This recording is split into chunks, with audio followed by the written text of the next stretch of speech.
So it's the 4th of July weekend, and you thought the fireworks display was a little lame this year.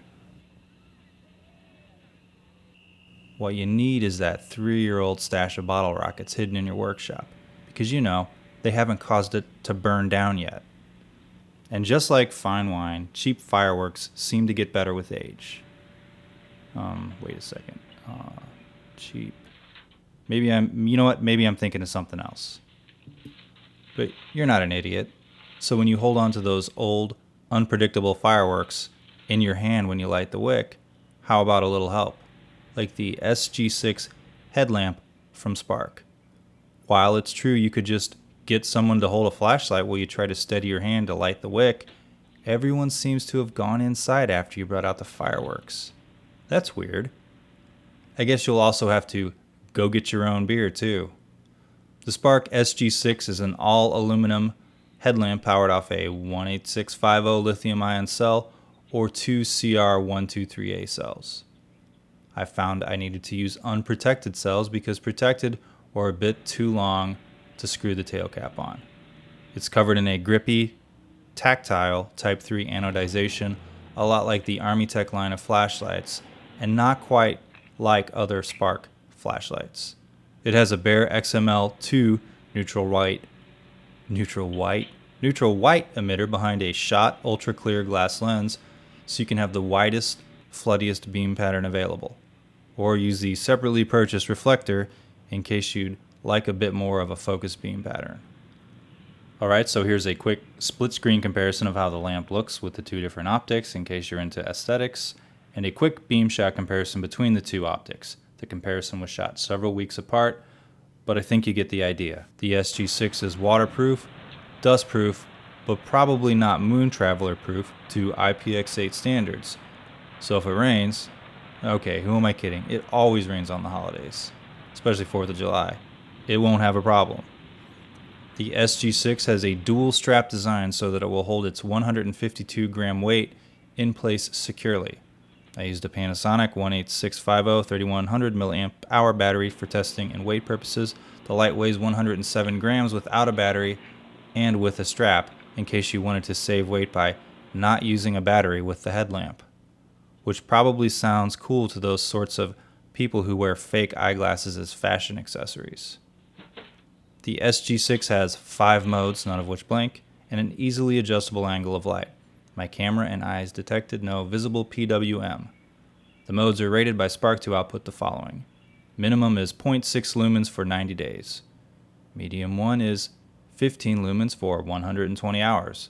Medium 2 is 90 lumens for 12 hours. Maximum is 400 lumens for 2.5 hours. And Super is 840 lumens for 1 hour. So let's test these runtimes with my camera and see how well they hold up to the claims. Super runs for about 1 hour, 36 minutes, starts out bright and tapers a bit before shutting off, which beats Spark's estimate, but it doesn't run at the full brightness for that amount of runtime. Maximum runs for 2.5 hours at a near constant brightness, proving that it is not actually the maximum output of the light. And Medium 2 ran for only about 6 hours and 14 minutes. I tested Medium 2 twice with nearly the same result. Spark says 12 hours.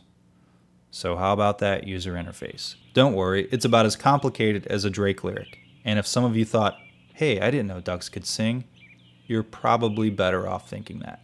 Anyway, just a quick press of the switch turns it on. Click and hold to scroll through any of the 4 main modes, starting from low and going to maximum, then starting over again. Release when you find your desired brightness. The light has mode memory, so do a quick press to turn it off, and when you turn it back on, it will be on the last mode you used. To get to super mode, just double click at any time when the light is on or off.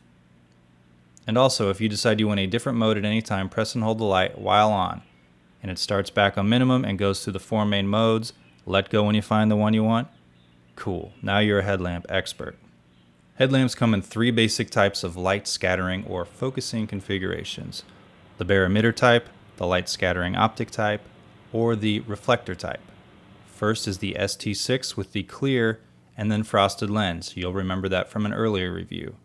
Next is the Army Tech Wizard Pro Wide with the TIR optic. then the Skill Hunt HO2 with modified driver, niche emitter, and an optic as well. And finally, you see the SG6, which is basically a bare emitter behind a piece of glass, which gives it the widest spread of the three. Remember, the wider the light is scattered, like the bare emitter, the less distance in front of you it throws, and the more it's focused with a reflector, the less light is in your peripherals.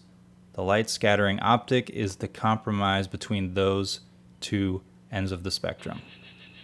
So what do I like about the headlamp? Well, it's built like a tank, which means ultralight hikers may not like it as much as some of those, let's call them composite headlamps. The modes are all well spaced, so it balances run times, high brightness, and low modes well. The moonlight mode is nice and a requirement for me personally in a headlamp. Most people will find it to their liking, and only the Army Tech Tierra Pro out of the headlamps I've used have a significantly lower white light moonlight mode. Moonlight modes are useful when you only need a little light and your eyes are adjusted to the dark already. Some people might want a red LED or even a lower white light mode, so make sure you take that into consideration if you want the lowest of the low. And because the light has an electronic switch, Spark recommends you remove the battery when not in use for long periods of time, unless of course you hate doing things a manufacturer recommends. And I recommend unscrewing the tail cap slightly while it's in your backpack, although I didn't find the headlamp was accidentally activated during any of my testing. Okay, I just said that because I wanted to recommend something too. Anyway, thanks for watching, and it'd be really super amazing and awesome if you subscribe to my channel, where you'll find a ton of other reviews just like this and of other Spark headlamps. And just so you don't miss my upcoming budget knife or other flashlight or camera gear reviews. Oh, and please never light off a bottle rocket in your hand.